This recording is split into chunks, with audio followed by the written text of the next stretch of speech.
আজকের current affairs এবং GK ক্লাসে তোমাদেরকে স্বাগত জানাচ্ছি। দেখো, আজকে আমরা মূলত টু 2025 এর ফেব্রুয়ারি মান্থের যে কারেন্ট অ্যাফেয়ার্স এবং গুলো রয়েছে এবং তার সঙ্গে অ্যাসোসিয়েট জিকে গুলো বলে দেবো। ঠিক আছে? তো মূলত আমাদের যে ক্লাসগুলো এখন এখন এখন যেগুলো চলছে মোটামুটি সেগুলো আহ, বিভিন্ন মান্থলি আমরা শুরু করেছি, কারণ আমাদেরকে মোটামুটি 2026-এ যদিও আমাদের পরীক্ষা হবে, কিন্তু আমাদের কিন্তু 25 থেকে মোটামুটি কারেন্ট অ্যাফেয়ার্স গুলোকে রেডি করে রাখতে হবে। ঠিক আছে? তো আমরা 2025-এর একদম জানুয়ারি থেকে স্টার্ট করেছি। তো ফার্স্ট আমাদের যে ক্লাসটা একদম 2025-এর জানুয়ারিটা হয়েছে, আজকে ফেব্রুয়ারিটা আমরা কমপ্লিট করব। ঠিক আছে? তো দেখো, একদম প্রথমে আমরা ফেব্রুয়ারি মাসের যে ইম্পর্টেন্স ডে গুলো রয়েছে বা দিবসগুলো রয়েছে সেগুলো নিয়ে আমরা ফার্স্ট একটু আলোচনা করে নিই। প্রথমত 2রা ফেব্রুয়ারি আমরা পালন করে থাকি বিশ্ব জলাভূমি দিবস। হ্যাঁ, বিশ্ব জলাভূমি দিবস আমরা পালন করি 2রা ফেব্রুয়ারি।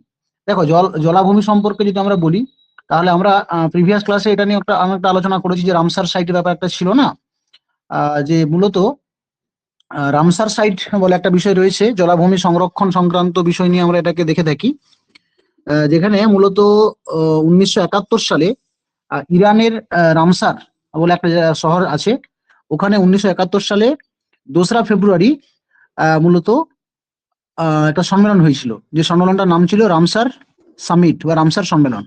এবং এই সম্মেলনেই মূলত আহ, একটা নীতি গৃহীত হয়, যেখানে বলা হয় যে পৃথিবীর যে সমস্ত জায়গায় জলাভূমিগুলো রয়েছে, যেগুলো বলতে পারো যে অনেকটা ঝুঁকিপূর্ণ জলাভূমি, যার প্রাকৃতিক বৈচিত্র্য বা তার যে পরিবেশগত বৈচিত্র্য, জীব বৈচিত্র্য ধ্বংসের মুখে, তো সেরকম জলাভূমিগুলোকে সংরক্ষণ করা হবে এবং সেই থেকে সেই সমস্ত জলাভূমিগুলোর নাম রাখা হবে রামসার সাইট বলে। ঠিক আছে? তো এই রামসার সাইট, যেটা এই রামসার সম্মেলনটা হয়েছিল 1971 সালে 2রা ফেব্রুয়ারি। তো এই 2রা ফেব্রুয়ারি যেহেতু হয়েছিল, তাই সেই দিনটিকে স্মরণ করার জন্য মূলত এই রামসার এই যে বিশ্ব জলাভূমি দিবসটা পালন করা হয়ে থাকে। ঠিক আছে? আমরা জলাভূমির গুরুত্বের কথা যদি ভাবি, তাহলে দেখবো যে জলাভূমিকে আমরা প্রকৃতির বৃক্ষ বা প্রকৃতির কিডনি বলি। যেমন আমরা আমাদের মানুষের কিডনি যেমন একটা মানে ছাঁকনি রূপে কাজ করে শরীরের। ঠিক আছে? বর্জ্য পদার্থগুলোকে বার করে। ঠিক সেরকম ভাবে মূলত জলাভূমিও কি করে না, সমস্ত আবর্জনা, সমস্ত দূষিত পদার্থগুলোকে ডিজলভ করে দেয়। যেমন সমুদ্রের কথা যদি আমরা বলি, তাহলে সমুদ্র তো আরো বেশি পরিমাণে করে থাকে, তাই না? এবং আরেকটা বড় জিনিস হচ্ছে কি না, যেমন সমুদ্রকে আমরা কি বলি, সমুদ্রকে বা নদীকে আমরা বলে থাকি যে বর্জ্য ভান্ডার। কারণ যত বর্জ্য দেখো, মানুষের ব্যবহৃত যত বর্জ্য, সব বর্জ্য কিন্তু নদীতে এবং নদীর মাধ্যমে সমুদ্রে গিয়ে পৌঁছায়। ঠিক আছে? এছাড়া আমরা জলাভূমি হচ্ছে কার্বন সিঙ্ক হিসেবে দেখা হয়, অর্থাৎ কার্বনকে শোষণ করে নেয়। এই যে বাতাসে কার্বন ডাই অক্সাইড বা অন্যান্য যে ধরনের দূষিত বায়ুগুলো রয়েছে, সেগুলোকে কিন্তু এই জলাভূমি শোষণ করে নেয়। ঠিক আছে? তো এই জন্য দেখবে শহরাঞ্চলে এখন জলাভূমি তৈরির উপরে গুরুত্ব দেওয়া হচ্ছে। হ্যাঁ, যেটাকে কার্বন ট্র্যাপ হিসেবে দেখা হয়, যে মূলত বিভিন্ন শহরের মাঝে মাঝে পার্ক জাতীয় তৈরি করা এবং পার্কের মাঝে মাঝে এই জলাভূমি এবং গাছপালা লাগানো হবে, যারা কার্বনটাকে সিঙ্ক করবে, অর্থাৎ কার্বনটাকে শোষণ করে নেবে। ঠিক আছে? তো আমরা রামসার সাইটের কথা বললে, আমাদের ভারতে মোট এখন 96টা রামসার সাইট আছে, মোট 96 96টা রামসার সাইট রয়েছে। তার মধ্যে যদি আমরা দেখি, তাহলে মূলত আমাদের পশ্চিমবঙ্গে দুটো আছে। একটা হচ্ছে সুন্দরবন, যেটা জলাভূমি বা বাদাবন আমরা যেটা বলে থাকি। আর একটা হচ্ছে পূর্ব কলকাতা বা সল্ট লেক জলাভূমি। ঠিক আছে? এর মধ্যে সুন্দরবন যে জলাভূমিটা আছে, ওটা কিন্তু ভারতের মধ্যে বৃহত্তম রামসার সাইট হিসেবে আমরা মনে করি। এরপরে যে কোশ্চেনটা আমরা আসবো, সেটা হচ্ছে যে জাতীয় মহিলা দিবস। হ্যাঁ, জাতীয় ওমেন ন্যাশনাল ওমেন্স ডে, এটা পালন করা হয় 13ই ফেব্রুয়ারি। 13ই ফেব্রুয়ারি কেন পালন করা হয়? এই যে দেখতে পাচ্ছ, একজন মহিলা, একজন নারী, মহিয়সী নারী একজন। হ্যাঁ, শুধু নারী বললেই হবে না, তার সামনে মহিয়সী এই উপাধি বা উপমাটা যোগ করতে হবে। তো ইনি হচ্ছেন সরোজিনী নাইডু। হ্যাঁ, যিনি একজন বিশিষ্ট কবি ছিলেন, স্বাধীনতা সংগ্রামী ছিলেন। ঠিক আছে? এবং জাতীয় কংগ্রেসের তখনকার সময়ে উনি একবার সভাপতিত্বও করেছিলেন। ঠিক আছে? মহাত্মা গান্ধী তাকে ভারতের নাইটিঙ্গেল বা ভারতের কোকিল হিসেবে উপাধি দিয়েছিলেন, কোকিলা, ভারতের কোকিলা। ঠিক আছে? বা ভারতের নাইটিঙ্গেল, নাইটিঙ্গেল অফ ইন্ডিয়া, এরকম বলা হয়ে থাকে। মহাত্মা গান্ধী এই উপাধিটা তাকে দিয়েছেন। ঠিক আছে? এটা জিকে হয়ে গেল। হ্যাঁ, এবং ইনি ভারতের প্রথম রাজ্যপাল নিযুক্ত হয়েছিলেন, ফার্স্ট রাজ্যপাল ভারতে যদি তিনি নিযুক্ত হয়ে থাকেন, তিনি উত্তরপ্রদেশে প্রথম রাজ্যপাল নিযুক্ত হয়েছিলেন 1947। অর্থাৎ ভারত যখন স্বাধীন হয়, সেই স্বাধীনতার সময় প্রথম রাজ্যপাল হিসেবে, ভারতের প্রথম রাজ্যপাল নিযুক্ত হয়েছিলেন উত্তরপ্রদেশে ইনি। ঠিক আছে? আচ্ছা, নেক্সট আমরা আসবো ভারতের আন্তর্জাতিক মাতৃভাষা দিবস। আমরা সবাই জানি আন্তর্জাতিক মাতৃভাষা দিবস আমরা 21শে ফেব্রুয়ারি পালন করে থাকি। তো এটা নিয়ে অনেকটা মানে বিষয় রয়েছে, অনেক ইনফরমেশন রয়েছে, যেটা মূলত বাংলাদেশে 1952 সালে, 1952, 1952 সালে একটা ভাষা আন্দোলন হয়েছিল। তৎকালীন সময়ে বাংলাদেশকে শাসন করত, বাংলাদেশের নাম ছিল পূর্ব পাকিস্তান, এবং এই পূর্ব পাকিস্তানকে শাসন করত মূলত পাকিস্তান। যেটা পূর্ব পাকিস্তান পশ্চিম পাকিস্তান দুটো মিলে পাকিস্তান হয়েছিল।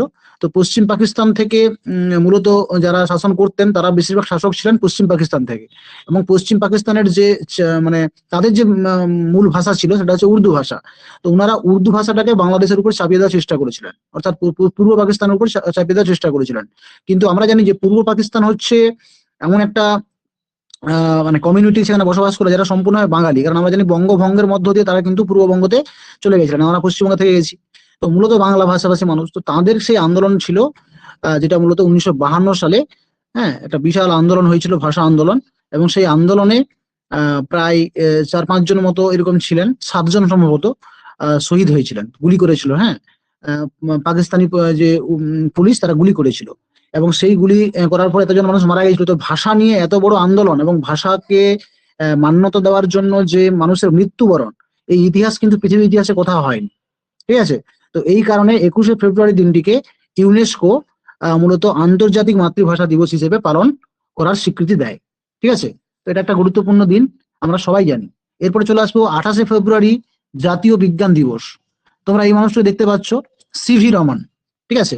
সিভি রমন, ইনার জন্মদিন হচ্ছে, ইনার জন্মদিন নয়, ইনি একজন ভারতীয় পদার্থবিদ ছিলেন এবং বিজ্ঞানী ছিলেন, সিভি রমন। তো তিনি একটি বিশেষ আবিষ্কার করেছিলেন বিজ্ঞানে, যার নাম ছিল রামান এফেক্ট। তো এই রামান এফেক্ট আবিষ্কার পর মূলত 1930 সালে তাকে পদার্থবিদ্যায় নোবেল পুরস্কার দেওয়া হয়, ঠিক আছে। তো এই যে তিনি রামান এফেক্টটা আবিষ্কার করেছিলেন, এই রামান এফেক্ট আবিষ্কার করার দিনটা মানে উদযাপন করার জন্য এই 28শে ফেব্রুয়ারি তিনি রামান এফেক্টটা মূলত করেছিলেন, আবিষ্কার করেছিলেন আর কি, ঠিক আছে। তো সেই দিনটিকে জাতীয় বিজ্ঞান দিবস হিসেবে ভারতে পালন করা হয় থাকে। এটা যেহেতু জাতীয় বলতে কি আমাদের দেশে পালন করা হয়, তাই না। এবং ন্যাশনাল ইন্টারন্যাশনাল হলো তখন হচ্ছে আন্তর্জাতিক, কিন্তু এটা আন্তর্জাতিক নয়, যেমন ভাষা দিবসটা আন্তর্জাতিক, কিন্তু এটা হচ্ছে জাতীয়।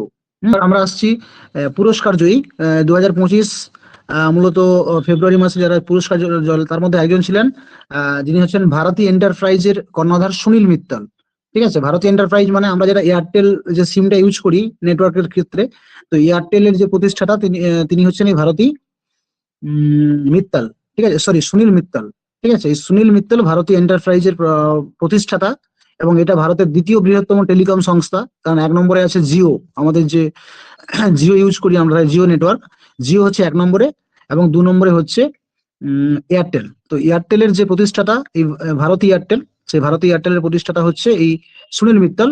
উনাকে নাইটহুড উপাধিতে ভূষিত করেছে ব্রিটিশ হাই কমিশনার। কারণ আমরা জানি যে নাইটহুড উপাধিটা হচ্ছে একটা উপাধি যেটা মূলত ব্রিটিশ গভর্নমেন্ট দিয়ে থাকে। তোমাদের মনে থাকবে 1919 সালে যখন জালিয়ানওয়ালাবাগ হত্যাকাণ্ড হয়েছিল, তার আগে আমাদের রবীন্দ্রনাথ ঠাকুর, বিশ্বকবি রবীন্দ্রনাথ ঠাকুরকে কিন্তু নাইটহুড উপাধি দিয়েছিল ব্রিটিশ গভর্নমেন্ট সেই সময়। তো উনি এই জালিয়ানওয়ালাবাগ হত্যাকাণ্ডের প্রতিবাদে উনি কিন্তু এই উপাধিটা ত্যাগ করেছিলেন, এটা আমরা সবাই জানি। তো 1919 খ্রিস্টাব্দে 13 এপ্রিল জালিয়ানওয়ালাবাগ হত্যাকাণ্ড হয়েছিল, যেখানে বহু মানুষকে হত্যা করা হয়েছিল ইংরেজদের দ্বারা। তো সেই দিনটা যেমন আমরা জানি নাইটহুড উপাধি, এই নাইটহুড উপাধিটা হচ্ছে অ্যাকচুয়ালি ব্রিটিশদের দ্বারা একটা দেওয়া উপাধি, যখন এখনো সেই উপাধিটা প্রচলিত আছে। বর্তমান ভারতে যে ব্রিটিশ হাই কমিশনার থাকে, যারা ভারত ব্রিটিশ বা আমরা বলতে পারি যে ব্রিটেনের রিপ্রেজেন্টেটিভ হিসেবে ভারতে থাকে, তো তারা এখনো এই উপাধিটা দিয়ে থাকে। এবং এই উপাধিতে প্রথমে যেটা যোগ করা হয় স্যার বলে, স্যার উপাধিটা দেওয়া হয় আর কি, ঠিক আছে। যাই হোক, এটা একটা ইনফরমেশন জানলে। এবার আসছি আমরা কয়েকটা ইনফরমেশন যেটা নিয়োগের ক্ষেত্রে, যে এই সময় কি তোমরা জানো যে এখন একটা বড় ইম্পর্টেন্ট একটা নির্বাচন কমিশন আমাদের ভারতবর্ষে একটা খুব গুরুত্বপূর্ণ অ্যাক্টিভিটি বা একটা প্রসেস চালাচ্ছে, যেটা হচ্ছে SIR, তাই না। তো সেই যে SIR প্রসেসটা চলছে, সেই SIR প্রসেসটার এখন যার প্রতিনিধিত্ব হচ্ছে তার নাম হচ্ছে জ্ঞানেশ কুমার। তো ইনি এই ফেব্রুয়ারি মাসে 2025-এ 26তম নির্বাচন কমিশনার হিসেবে নিয়োগ পেয়েছিলেন, ঠিক আছে। তো 26তম মুখ্য নির্বাচন কমিশনার, এবং বর্তমানেও ইনি আছেন। তো আমাদের বর্তমান মুখ্য নির্বাচন কমিশনার কে? জ্ঞানেশ কুমার, যিনি 26তম মুখ্য নির্বাচন কমিশনার হিসেবে নিযুক্তি পেয়েছিলেন, ঠিক আছে। এবং তিনি হচ্ছেন মুখ্য নির্বাচন কমিশনার, সারা ভারতবর্ষ জুড়ে থাকবেন, মানে ভারতবর্ষের দায়িত্বে উনি থাকেন। এবার প্রত্যেকটা রাজ্যের নির্দিষ্ট একজন করে নির্বাচনী আধিকারিক থাকেন, মুখ্য নির্বাচনী আধিকারিক, যাকে আমরা বলি CEO, চিফ ইলেকশন অফিসার। হ্যাঁ, এটা আছেন আমাদের পশ্চিমবঙ্গের ক্ষেত্রে মুখ্য নির্বাচনী আধিকারিক হিসেবে রয়েছেন এখন IS অফিসার মনোজ কুমার আগরওয়াল, এই মানুষটাকে তোমরা চিনবে, অনেক সময় টিভিতে এখন এশিয়ার পরিপ্রেক্ষিতে আমরা প্রায় দেখতে পাচ্ছি ওনার মুখটা। তো এখন কিন্তু সিইও হচ্ছে আমাদের পশ্চিমবঙ্গের মুখ্য নির্বাচনী আধিকারিক হচ্ছেন মনোজ কুমার আগরওয়াল।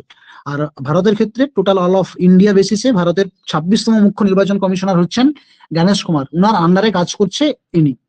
ঠিক আছে, মানে জ্ঞানেশ কুমারের আন্ডারে কাজ করছেন মনোজ আগরওয়াল। এবং প্রত্যেকটা রাজ্যে একজন করে নির্বাচন আধিকারিক রয়েছেন, যারা সেই রাজ্যগুলোর নির্বাচন করে থাকেন, মানে অর্গানাইজ করে থাকেন। পৌরসভা নির্বাচন, গ্রাম পঞ্চায়েত নির্বাচন, বিধানসভা নির্বাচন, লোকসভা নির্বাচন, এগুলো যে নির্বাচনগুলো অনুষ্ঠিত হয় সেগুলো কিন্তু এই মুখ্য নির্বাচনী আধিকারিক রাজ্যের মুখ্য নির্বাচনী আধিকারিকের আন্ডারে এটা হয়। এবার আমরা ইন্ডেক্সে চলে আসছি। ইন্ডেক্স মানে ভারতবর্ষের অবস্থান কোন জায়গায় কিরকম ভাবে রয়েছে এই বিশ্বের কয়েকটা দিকে আমরা চলে আসছি। বিশ্বের দ্বিতীয় বৃহত্তম মোবাইল প্রস্তুতকারক দেশ হয়ে উঠলো ভারত। বিশ্বের দ্বিতীয় বৃহত্তম মোবাইল প্রস্তুতকারক দেশ। ঠিক আছে, তো প্রথমে অবশ্যই আমেরিকা। আমেরিকা হচ্ছে বিশ্বের সব থেকে বৃহত্তম মোবাইল প্রস্তুতকারক দেশ, কারণ যত বড় বড় কোম্পানি অ্যাপেল থেকে শুরু করে যারা আইফোন প্রোডাক্ট করে, তারপরে অনেক বড় বড় কোম্পানি কিন্তু সবই বলতে পারো আমেরিকা। এবং তারা এগুলো কিন্তু বেশিরভাগটা প্রডিউস করে থাকে। এবং সারা ভারতের তাদের কিন্তু সারা পৃথিবী জুড়ে বিভিন্ন দেশে কিন্তু তাদের অর্গানাইজেশন গুলো রয়েছে। তো ভারত সেদিক থেকে দ্বিতীয় বৃহত্তম মোবাইল প্রস্তুতকারক দেশ। হয়তো মোবাইলের কোম্পানিগুলো ভারতের নয়, সেগুলো কোনোটা স্যামসুং যেমন ভিয়েতনামের, বা রেডমি রিয়েলমি এগুলো যেমন চায়নার, হ্যাঁ, যেগুলো রয়েছে। তারপরে ধরো তোমার ভোডাফোন বা অন্যান্য যেগুলো বড় বড় এগুলো রয়েছে, অ্যাপেল ট্যাপেল, এগুলো সবই ভারতে উৎপাদিত হয়, কিন্তু ভারতের কোম্পানি খুব কম আছে। ভারত যেমন আইটেল একটা কোম্পানি, এটা ভারতের কোম্পানি। ঠিক আছে, কেউ চেনে না হয়তো সেভাবে। হ্যাঁ, নোকিয়া কোম্পানিটা যেমন মনে হয় সম্ভবত ভিয়েতনাম। যাই হোক, তো এই কোম্পানিগুলো ভারত সেদিক থেকে মানে মোবাইল প্রডিউসের দিক থেকে ভারত দ্বিতীয়তম স্থান অধিকার করেছে ফেব্রুয়ারি মাসে 2025। আচ্ছা, তৃতীয়বার ভারতের মধ্যে শীর্ষ পাখি গণনার ক্ষেত্রে শীর্ষ স্থান অধিকার করলো পশ্চিমবঙ্গ। আমাদের ওয়েস্ট বেঙ্গল কিন্তু পাখি গণনাতে প্রথম স্থান অধিকার করেছে, এবং এটা পরপর 3বার হলো পাখি গণনা দিক থেকে, মানে সব থেকে বেশি পাখি কিন্তু এখানে রয়েছে। ঠিক আছে, এবং পশ্চিমবঙ্গের একটা বড় সব থেকে ইম্পর্টেন্ট জিনিস যেটা রয়েছে সেটা হচ্ছে, জানো, সব থেকে পাখির দিক থেকে, মানে পাখি নিয়ে যে জাতীয় উদ্যান বলতে পারো, ঠিক জাতীয় উদ্যান নয়, অভয়ারণ্য বলতে পারো, পাখি অভয়ারণ্য রয়েছে রায়গঞ্জের কুলিক পাখিরালয়। হ্যাঁ, উত্তর দিনাজপুরের রায়গঞ্জের কুলিক পাখিরালয়, এটা এখানে কিন্তু একটা পাখি অভয়ারণ্য বলে বলতে পারো। ঠিক আছে, সব থেকে বেশি পাখি এখানে রয়েছে, শুধু পাখিকে নিয়েই গড়ে ওঠা একটা অভয়ারণ্য। ঠিক আছে, কুলিক পাখিরালয়। এরপরে তুমি যদি চলে আসো, আমরা আগের ক্লাসে আলোচনা করেছিলাম যে পক্ষী মানব, ভারতের পক্ষী মানব কাকে বলা হয়, আগের ক্লাসে বলেছিলাম। নাম কি? পক্ষী মানব কি নাম? ডক্টর ডক্টর সেলিম আলী, তাই না? ডক্টর সেলিম আলী, তিনি প্রথম পাখি গণনা ভারতের ক্ষেত্রে করেছিলেন, এবং তার নামে একটা জাতীয় উদ্যান রয়েছে, যেটা রয়েছে কোথায়? জম্মু কাশ্মীরের শ্রীনগরে, তাই না? জম্মু কাশ্মীরের শ্রীনগরে একটা জাতীয় উদ্যান রয়েছে তার নামে। ওকে, এটা এবার আমরা চলে আসছি টানা সপ্তমবার ভারতের সব থেকে পরিচ্ছন্ন শহরের তকমা পেল শহর, যেটা সব থেকে ক্লিনেস্ট সিটি ইন ইন্ডিয়া, ভারতের সব থেকে পরিচ্ছন্ন শহর। ঠিক আছে, সব থেকে পরিচ্ছন্ন শহর হচ্ছে ইন্দোর। হ্যাঁ, যদি আমরা সেকেন্ড থার্ড হিসেবে র্যাঙ্কিং করি, তাহলে সেকেন্ড হচ্ছে অম্বিকাপুর, যেটা ছত্তিশগড়ে আছে। থার্ডে হচ্ছে মাইসোর, যেটা কর্ণাটকে আছে। ফোরে হচ্ছে উজ্জয়ন, যেটা মধ্যপ্রদেশে আছে। এবং 5-এ আছে নিউ দিল্লি, ঠিক আছে, যেটা দিল্লিতে আছে। ওকে, ক্লিয়ার? তাহলে ভারতের টানা সপ্তমবার, মানে শুধু একবার দুবার নয়, পরপর 7বার, হ্যাঁ, ভারতের পরিচ্ছন্ন শহরে তকমা পেল কে? ইন্দোর। ইন্দোরটা কোন রাজ্যে আছে বললাম? ইন্দোরটা আছে এমপি, মানে মধ্যপ্রদেশ। আচ্ছা, নেক্সট খেলাধুলার দিক থেকে চলে আসি। স্পোর্টস এর দিক থেকে দক্ষিণ আফ্রিকাকে পরাজিত করে আন্ডার-19 ওমেন্স টি-20 ওয়ার্ল্ড কাপ জিতলো ভারত। ঠিক আছে, এই 2019 সালে আমরা এমনি ওডিআই ওমেন্স ওয়ার্ল্ড কাপ জিতেছি। ঠিক আছে, অস্ট্রেলিয়াকে পরাজিত করে। এবং এবার আমরা জিতলাম কি, তার আগে জিতে গেছি, যে দক্ষিণ আফ্রিকা পরাজিত করে under-19 women's টি-20 world cup, under-19 women's টি-20 world cup. ঠিক আছে, টি-20 হবে এবং মহিলাদের খেলা হবে, এবং এটা আন্ডার-19, মানে 19 বছরের কম মহিলারা খেলেছে, তারা ভারত জিতেছে। ঠিক আছে, আর এমনি ওডিআই ওয়ার্ল্ড কাপ যেটা হয় ওমেন্সদের, সেটা ভারত জিতেছে। আচ্ছা, আইসিসি চ্যাম্পিয়ন্স ট্রফি 2025 ইভেন্টে ব্র্যান্ড অ্যাম্বাসেডর হিসেবে নিয়োগ করা হলো ভারতের প্রাক্তন ওপেনার শিখর ধাওয়ান। শিখর ধাওয়ান হচ্ছেন ভারতের প্রাক্তন ওপেনার, যাকে আইসিসি চ্যাম্পিয়ন্স ট্রফি 2019 সালে হয়েছিল, যেটা জিতেছে ভারত। ঠিক আছে, ভারত কিন্তু ক্রিকেটে এক কথায় বলতে পারো রাজ করছে সারা বিশ্বের উপরে। যেমন একসময় অস্ট্রেলিয়া রাজ করতো, এখন ভারত রাজ করছে। তো আইসিসি চ্যাম্পিয়ন্স ট্রফি 2025টাও কিন্তু ভারত জিতেছে। এটা মেন্সদের, এটা ওমেন্স, এটা মেন্স। ঠিক আছে। আচ্ছা, হাইয়েস্ট পেড অ্যাথলেটিক্স 2024-এর শীর্ষ তালিকায় রয়েছেন ক্রিস্টিয়ানো রোনাল্ডো। ক্রিস্টিয়ানো রোনাল্ডো কোন খেলার সঙ্গে যুক্ত, কে বলতে পারবে? ক্রিস্টিয়ানো রোনাল্ডো কোন খেলার সঙ্গে যুক্ত? ক্রিস্টিয়ানো রোনাল্ডো একদম ফুটবল। ঠিক আছে, তার বাড়ি কোথায় বলতে পারবে? কোথাকার কোথাকার কোথায় বলতে পারবে তার দেশ কোথায়? না, তার তার দেশ হচ্ছে পর্তুগাল। ঠিক আছে, পর্তুগাল টিম হিসেবে হয়তো খুব ভালো কিছু করতে পারেনি, কিন্তু পর্তুগালের একক ক্ষমতা অনুসারে যদি দেখি, তাহলে ইনি হচ্ছেন সব থেকে বড় একজন প্লেয়ার, পর্তুগালের সেলিব্রিটি। শুধু পর্তুগালের নয়, সারা পৃথিবীর একজন সেলিব্রিটি হচ্ছে ক্রিস্টিয়ানো রোনাল্ডো। ঠিক আছে, প্রথম ম্যানচেস্টার ইউনাইটেড খেলেছিলেন, তারপর রিয়াল মাদ্রিদে খেলেছেন, এখন সম্ভবত আল নাসের বলে একটা ক্লাবে খেলছেন মিশরে। ঠিক আছে, এবং ইনি হচ্ছেন পৃথিবীর সব থেকে হাইয়েস্ট পেড, মানে সব থেকে বেশি টাকা দিয়ে উনাকে কেনা হয়েছে, একটা ক্লাব কিনেছে। ঠিক আছে, এটা হচ্ছে 2024 সালে সব থেকে হাইয়েস্ট পেডেবল ফুটবলার। ঠিক আছে, অ্যাথলেটিক্স বলা হচ্ছে কারণ ফুটবলটা অ্যাথলেটিক্স এর মধ্যেই পড়ে।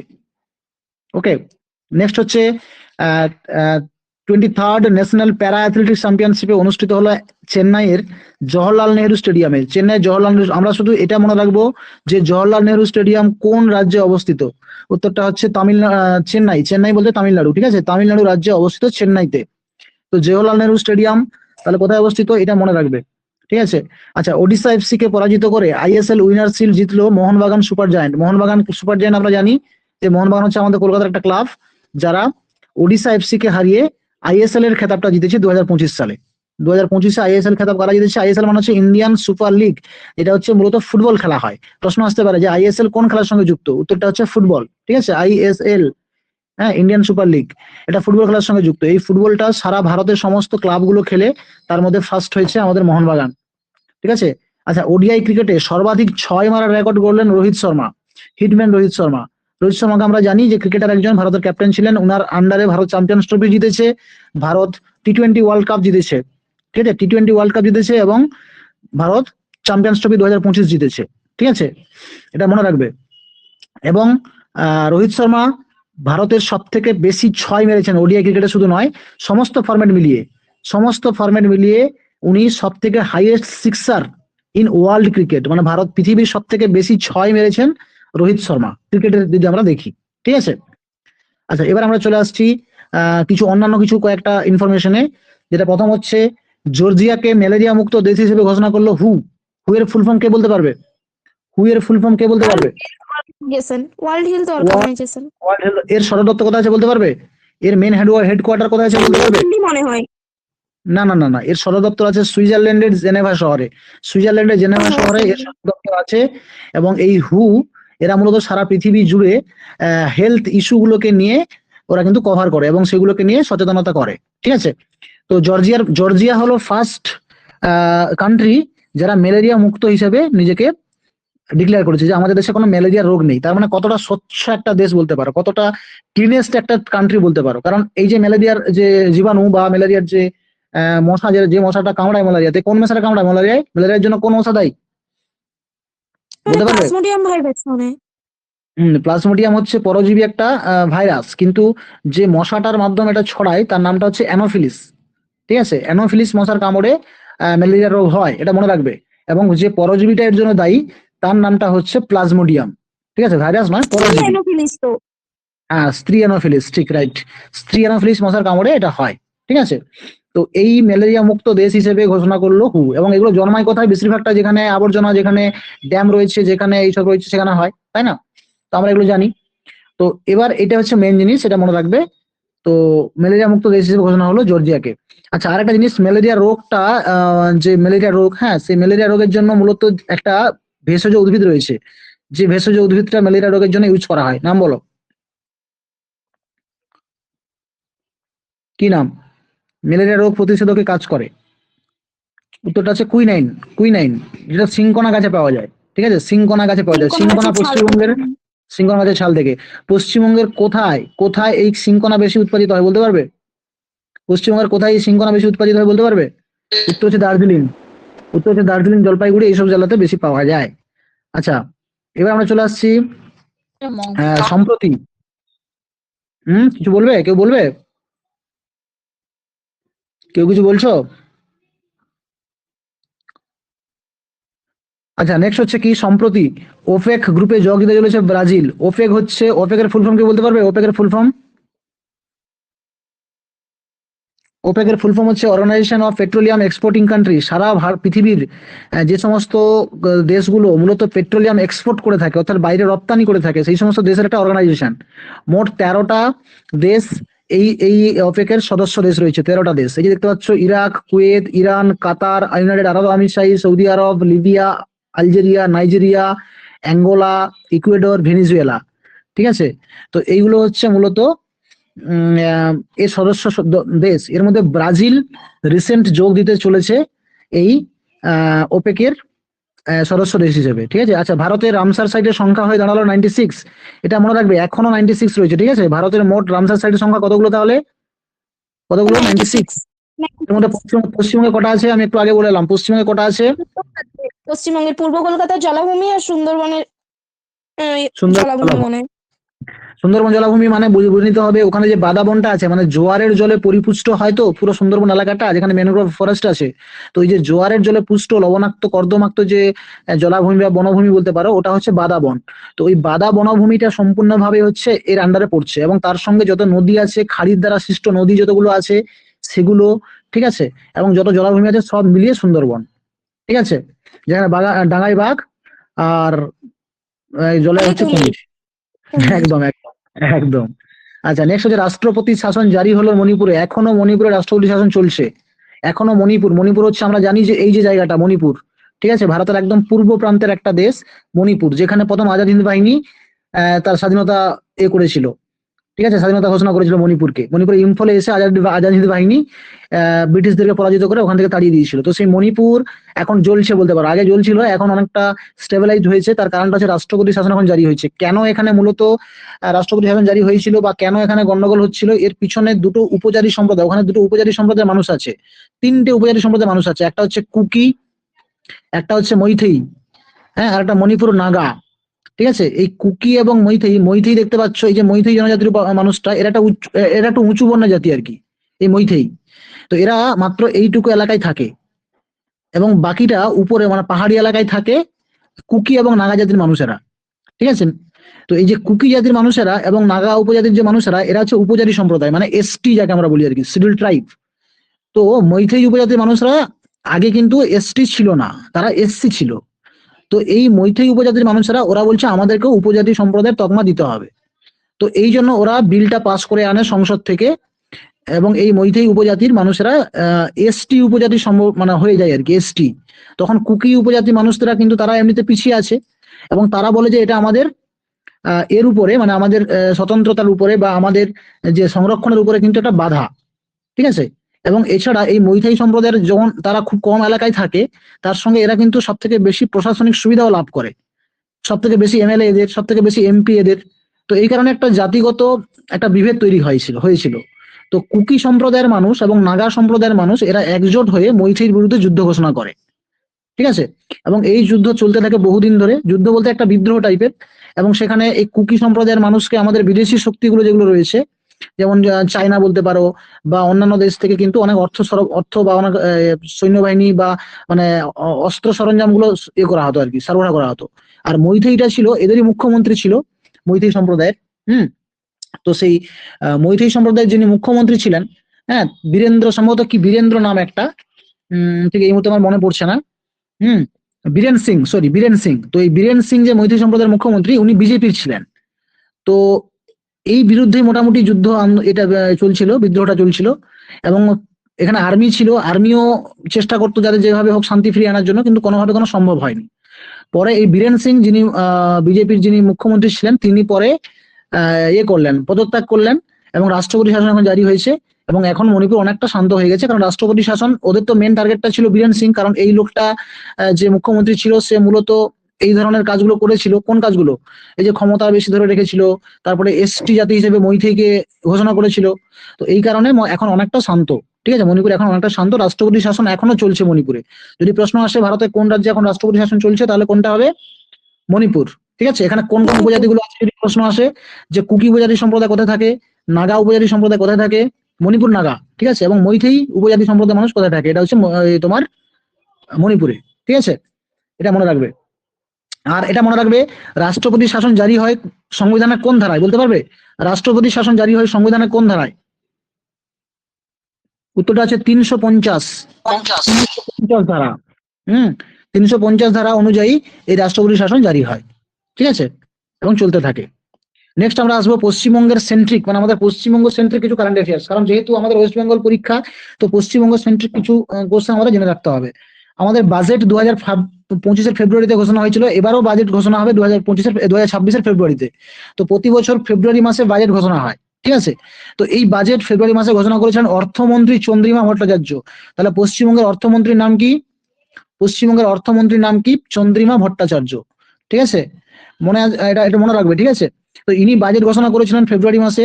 এই বাজেটে একটা প্রকল্প নেওয়া হয়েছিল, যেটা হচ্ছে নদী বন্ধন প্রকল্প। নদী বন্ধন প্রকল্প, ঠিক আছে, এই নদী বন্ধন প্রকল্পে 200 কোটি টাকা স্যাংশন হয়েছিল, 200 কোটি টাকা স্যাংশন হয়েছিল। ঠিক আছে, এই নদী বন্ধনটা কি না, পশ্চিমবঙ্গের যেখানে যেখানে নদীর ভাঙন হয়, বিশেষ করে আমাদের ভাগীরথী, হুগলি বা পদ্মা বা অন্যান্য যে সুন্দরবন অধ্যুষিত অঞ্চল, যেখানে বিভিন্ন ঘূর্ণিঝড় প্রভাবিত দেখা যায়, তো এইসব অঞ্চলে প্রচুর নদী ভাঙন দেখা যায়। হ্যাঁ, তো এই নদী ভাঙন এড়ানোর জন্য 200 কোটি টাকা স্যাংশন হয়েছিল। আচ্ছা, নদী ভাঙন এড়ানোর জন্য আমাদেরকে কি করতে হতে পারে, মানে কি ধরনের মূলত কর্মসূচি গ্রহণ করতে হতে পারে নদী ভাঙন রোধ করার জন্য? গাছ লাগাতে হবে বেশি করে। কি গাছ লাগাতে হবে? ওই যে ম্যানগ্রোভ জাতীয়।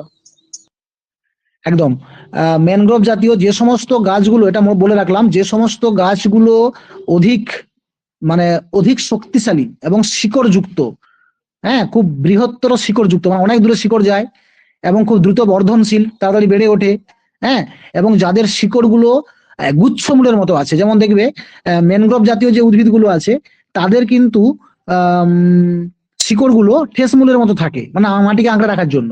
তো এইরকম জাতীয় যে ম্যানগ্রোভ অরণ্যটা মূলত সুন্দরবনে আমরা পারবো, সব জায়গাতে পারবো না, কিন্তু মুর্শিদাবাদে তুমি কি করবে? মুর্শিদাবাদে আমাকে কি করতে হবে না, যে সমস্ত গাছগুলো দ্রুত বাড়ে, যে সমস্ত গাছগুলোর শিকড় অনেকটা গুচ্ছমূলের মতো থাকে, অনেক বেশি দূরে যেতে হয় এবং মাটিকে আঁকড়ে ধরে রাখে, পলিকে আঁকড়ে ধরে রাখে, এরকম জাতীয় আমাদেরকে গাছ লাগাতে হবে। যেমন উইলো গাছ, এটা মনে রাখবে, উইলো।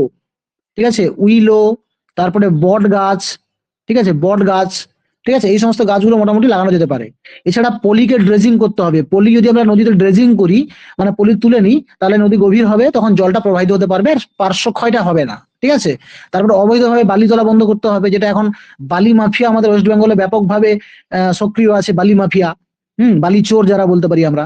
এবং দেখবে তুমি নদী থেকে বালি হয়তো উঠানো হচ্ছে 500 টাকায়, 600 টাকায় ট্রাক পিছু, তোমার বাড়িতে যখন বালি এসে পৌঁছাচ্ছে, সেটা হয়ে যাচ্ছে কত না, প্রায় প্রায় দেখা যাচ্ছে বালিটা হয়ে যাচ্ছে তোমার 3000, 4000, একটা ডাম্পার হয়ে যাচ্ছে, একটা ট্রাক হয়ে যাচ্ছে। তো বালি মাফিয়া আমাদের ওয়েস্ট বেঙ্গলে প্রচুর সক্রিয়, এবং এটা প্রশাসনের মদতে হচ্ছে। ঠিক আছে, প্রশাসনের মদতে, সরকারের মদতে হচ্ছে, বলতে কোনো দ্বিধাবোধ নেই আমার। ঠিক আছে, তো সাধারণ মানুষ ঘর করবে, বাড়ি করবে, ইন্দিরা আবাসে টাকা ঢুকুক বা বাংলার বাড়ি যোজনায় টাকা ঢুকুক, সেই টাকা 1 লাখ কোথায় ঢুকছে, 1,20,000 টাকা, আর তাতে তোমাকে বালিতেই টাকা চলে যাবে হয়তো 1 লাখ টাকা, এমন সিচুয়েশন। তাহলে এই টাকা নিয়ে আমার লাভ কি? Yes or no? তাই না? তো আমরা এটা খুব ফেস করি, আমাদের বাড়ি নদীর পাশে, তাও আমাদেরকে 4,000, 5,000 টাকায় একটা ট্রাকে আমাদেরকে বালি কিনতে হচ্ছে। সত্যি সত্যি, মানে খুব খুব এটা একটা, মানে কি বলবো, মানে অত্যন্ত ভাবে একটা জঘন্য কাজ, এবং সেটা আমাদের গরিব মানুষদের পক্ষে কিন্তু এটা নেওয়া খুব মুশকিল হয়ে যাচ্ছে। ঠিক আছে, তো আমরা যেটা বললাম এইভাবে করতে হবে। এছাড়া আরেকটা কাজ করতে পারো, সেটা হচ্ছে নদী ভাঙন রোধ করার জন্য আমরা যেটা করতে পারি, সেটা হচ্ছে, যেটা বললাম, পলি ড্রেজিং করা যেতে পারে। তারপরে এটা বললাম যে বিভিন্ন দ্রুত বর্ধনশীল বিভিন্ন গাছগুলো লাগানো যেতে পারে। ঠিক আছে, এগুলো মোটামুটি আমরা করতে পারি।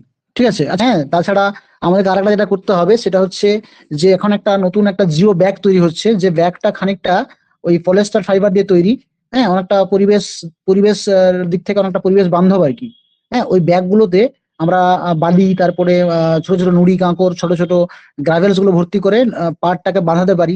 তাহলে কি হবে, ওটা পরিবেশের ক্ষতিও হবে না, আবার ভাঙনটাও রোধ করা যেতে পারে। এটাকে জিও ব্যাগ বলে। ঠিক আছে, বা জিওটেক পার্ট ইউজ করা যেতে পারে। জিওটেক পার্টও এরকম খানিকটা, ওই পার্ট কিছুটা দেওয়া হয় এবং তার সঙ্গে কিছুটা পলিস্টার ফাইবার এগুলো কিছু ইউজ করে একটা বস্তার মতো বানানো হয়, সেই বস্তার মধ্যে গ্রাভেলস, নুড়ি কাঁকর এগুলো দিয়ে দেওয়া হয়, ঠিক আছে। জিওটেক ব্যাগ যেটা বললাম, এগুলো ইউজ করা যেতে পারে, দিয়ে এগুলোকে বাঁধিয়ে দেওয়া যেতে পারে। তাহলে কি হবে না, নদীর ভাঙনটাকে আমরা রোধ করতে পারি। আচ্ছা, ঘাটাল মাস্টার প্ল্যান, এটা আমরা কোনটা পড়ছি? মেনলি পড়ছি যে বাজেট 2025 ফেব্রুয়ারিতে যেটা হয়েছিল, সেটা আমরা বলছি। তো এখানে আরেকটা প্রকল্প নেওয়া হয়েছিল, ঘাটাল মাস্টার প্ল্যান। পশ্চিম মেদিনীপুরে বন্যা প্রতিরোধের জন্য 500 কোটি টাকা বরাদ্দ হয়েছিল, ঠিক আছে। বিশেষ করে আমাদের যে এনিকেট ড্যাম আছে না, কংসাবতী নদীতে এনিকেট ড্যাম, যে ড্যামটা আমরা মেদিনীপুর থেকে খড়গপুর যাওয়ার পথে যে এটা পড়ে আর কি, ব্রিজটা কংসাবতীর উপরে, ওখান থেকে পুরো একদম ঘাটাল পর্যন্ত যত নদী আছে সমস্ত নদীর পলি ড্রেজিং করা, তার পাড়কে বাঁধাই করা, ঠিক আছে। এইসব প্রকল্পের আন্ডারে এটা পড়ছে ঘাটাল মাস্টার প্ল্যান, ঠিক আছে। কতটা হয়েছে কি জানি না, এটা একটা ইলেকশন ইস্যু হয়ে দাঁড়িয়েছে, আর কিছু নয়, ঠিক আছে। আচ্ছা, 16 লক্ষ পরিবারকে বাংলার বাড়ি প্রকল্পের আওতায় আনার ঘোষণা করা হয়েছে। 16 লক্ষ পরিবারকে, কারণ আমাদের ওয়েস্ট বেঙ্গল গভর্নমেন্টের একটা দাবি সবসময় যে ইন্দিরা আবাস যোজনার টাকা বন্ধ করে দিয়েছে কেন্দ্র সরকার। তো ইনারা নিজেদের পক্ষ থেকে 16 লক্ষ পরিবারকে বাংলার বাড়ি প্রকল্প আওতায় এনেছেন, এবং 16 লক্ষ বাড়িকে 1,20,000 টাকা করে দেওয়ার ঘোষণা করেছেন বাংলা বাড়ি তৈরি করার জন্য, ঠিক আছে। প্রকল্পের নাম বাংলার বাড়ি, ঠিক আছে। কিন্তু বাংলার বাড়ি হচ্ছে খুব ভালো পদক্ষেপ। ওদিকে ওরা টাকা দিচ্ছে না, বলছে এরা নাকি টাকা চুরি করে নিচ্ছে, ইন্দিরা আবাসের টাকা। আর এদিকে এরা কি করছে, 1,20,000 টাকা, যাই হোক খুব ভালো, খারাপ নয়, 1,20,000 টাকা একটা বাড়ি তৈরি করার জন্য দেওয়া হচ্ছে। কিন্তু 1,20,000 টাকা তো অ্যাকচুয়ালি একটা বাড়ি হবে না, তার সঙ্গে যদি বালি মাফিয়ারা থাকে, ঠিক আছে, তাহলে তো আরো বেড়ে যাবে। ঠিক আছে। তো তার উপরে বড় কথা হচ্ছে, আমি দেখছি গ্রামাঞ্চলে এটা একটা বড় প্রবলেম। আমি নিজে তো গ্রামে থাকি, তো গ্রামে গেলে বলি আর কি, দেখি যে যারা যারা এই বাংলার বাড়ি বলো বা ইন্দিরা আবাস যারা পাচ্ছে, অ্যাকচুয়ালি তারা বাড়ি করতে পারছে না। বাড়ি 1,20,000 টাকায় হয় না। গরিব মানুষ যখন বাড়িতে নেমে যাচ্ছে, তখন তাকে আরো ইনভেস্ট করতে হচ্ছে, হয়তো 2 লাখ 4 লাখ 5 লাখ টাকা ইনভেস্ট করতে হচ্ছে। সেই টাকাটা তারা এককালীন কোথায় পাবে? তাদের ইনকাম এত নয়। তারা লোন করছে, তারা জমি বিক্রি করে দিতে বাধ্য হচ্ছে, তারা ধার করছে সুদে, তারা অ্যাকচুয়ালি একটা ট্র্যাপে পড়ে যাচ্ছে। তার চেয়ে মাটির ঘর ভাই অনেক ভালো, আমার মাটির ঘর অনেক ভালো। আসছে পশ্চিমবঙ্গের মন্ত্রিসভা। আচ্ছা, পশ্চিমবঙ্গের মন্ত্রিসভা এইটা কিন্তু খুব গুরুত্বপূর্ণ, কারণ কোন মন্ত্রী কোন পোস্টে আছে এটা আমাদের জানতে হবে। প্রথমে আমি বলবো যে আমাদের পশ্চিমবঙ্গের সব থেকে সাম্মানিক পদ, যেটা সব থেকে বড় পদ, যেটা হচ্ছে রাজ্যপাল। আমাদের রাজ্যপালের নাম হচ্ছে ডক্টর সিভি আনন্দ বোস, ডক্টর সিভি আনন্দ বোস, ঠিক আছে, এই নামটা মনে রাখবে। ইনি সম্প্রতি একটা ঘটনা, মানে একটা খুব বড় একটা পরিবর্তন করেছেন। উনি যেখানে থাকেন, অর্থাৎ রাজ্যপাল ভবন, যেটা আমরা রাজভবন বলি, তার নাম চেঞ্জ করে উনি রেখেছেন লোক ভবন। এটা মনে রাখবে, ঠিক আছে, লোক ভবন, ঠিক আছে। এটা অনেকটা খুব ভালো, মানে এই পদক্ষেপটা অবশ্যই খুব ভালো, কারণ রাজভবন যেখানে রাজা থাকে, রাজতন্ত্র তো ভারতবর্ষে নেই, তাই না? তো এই রাজ শব্দটা ইউজ না করাই ভালো। তার থেকে লোক ভবন, অর্থাৎ জনগণের জন্য এই ভবনটা, জনগণ তার সমস্যার কথা জানাবে, এটা খুব দুর্দান্ত একটা দারুণ একটা পদক্ষেপ, ঠিক আছে। আচ্ছা, মুখ্যমন্ত্রী মমতা বন্দ্যোপাধ্যায়, একটাই পোস্ট পশ্চিমবঙ্গে, বাকি সব ল্যাম্প পোস্ট। আমরা সবাই বলে আসি, তিনি মুখ্যমন্ত্রী, তিনি স্বরাষ্ট্র পার্বত্য বিষয়ক মন্ত্রী, তিনি পুলিশ মন্ত্রী, তিনি স্বাস্থ্য পরিবার কল্যাণ মন্ত্রী, তিনি ভূমি সংস্কার মন্ত্রী, তিনি উত্তরবঙ্গ উন্নয়ন মন্ত্রী। এরপর চলে আসবে ফিরহাদ হাকিম। ফিরহাদ হাকিম আমরা সবাই জানি নগরায়ণ মন্ত্রী, পুর বিষয়ক আবাসন মন্ত্রী। অরূপ বিশ্বাস, বিদ্যুৎ, ক্রীড়া এবং যুব কল্যাণ মন্ত্রী। আর অরূপ বিশ্বাস নিয়ে একটা বড় ঘটনা ঘটেছিল, মনে আছে? মেসি অরূপ বিশ্বাসের সঙ্গে দেখা করতে এসেছিল। তো অরূপ বিশ্বাস একটা রিজাইনিং লেটার দিয়েছিল, তাতে নাকি 10টা না 12টা বানান ভুল ছিল। যাই হোক, সেটা পরের কথা।